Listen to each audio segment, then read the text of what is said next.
হচ্ছে আপনারা ফেসবুকটা ভরে ফেলছেন একটা নিউজ দিয়ে যে তৌফিক যিনি পাইলট ছিলেন উনি দেখতে পাচ্ছেন যে এটা স্কুলের মধ্যে বিমানটা ক্র্যাশ করছে, এই জন্য তিনি নিজের জীবন দিয়ে হলেও বিমানটাকে শেষ পর্যন্ত রক্ষা করার চেষ্টা করছেন, স্কুলের স্টুডেন্টদের বাঁচানোর চেষ্টা করছেন। ডাহা ভুয়া একটা কথা আপনারা ছড়া দিলেন কেন? কেন এই ভুয়া কথাটা ছড়াইলেন? কোত্থেকে জানলেন যে তৌফিক নিজের জীবন দিয়ে স্কুলের বাচ্চাদের রক্ষা করতে চাইছে? এই কথাটা পাইলট রক্ষা করতে চাইছে, এই কথাটা কোথা থেকে জানলেন? একে অপরের ফেসবুক থেকে জানছেন, জেনে ইচ্ছা মতো ছড়াইছেন, কোটি কোটি শেয়ার করে ফেলছেন। এই জিনিস কেন করলেন? আপনি জানেন উনি এটা করছে না কি করছে? ওনার লাশ কোথায় পাওয়া গেছে? উনি ইজেকশন বাটন চাপছেন, ইজেকশন বাটন চেপে উনি ইজেক্ট করছেন।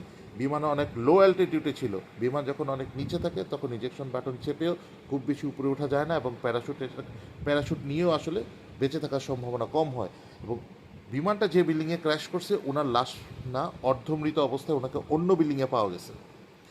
উনি প্যারাশুট নিয়ে অন্য বিল্ডিংয়ে পড়ছেন এবং সেখান থেকে সেনাবাহিনী তাকে উদ্ধার করে হসপিটালে নিয়ে গেছেন এবং পরবর্তীতে তিনি হসপিটালে বিকাল 3টার পরবর্তী সময় ইন্তেকাল করছেন। আমরা ওনারও রুহের মাগফিরাত কামনা করি। উনি ইচ্ছা করে ধর এটা করেন নাই। বিমান বাহিনী বা সেনাবাহিনীর পক্ষ থেকে বলা হচ্ছে যে বিমানটাতে যান্ত্রিক ত্রুটি ছিল, যান্ত্রিক ত্রুটি ছিল সে নিয়ে অনেক কথাবার্তা হচ্ছে।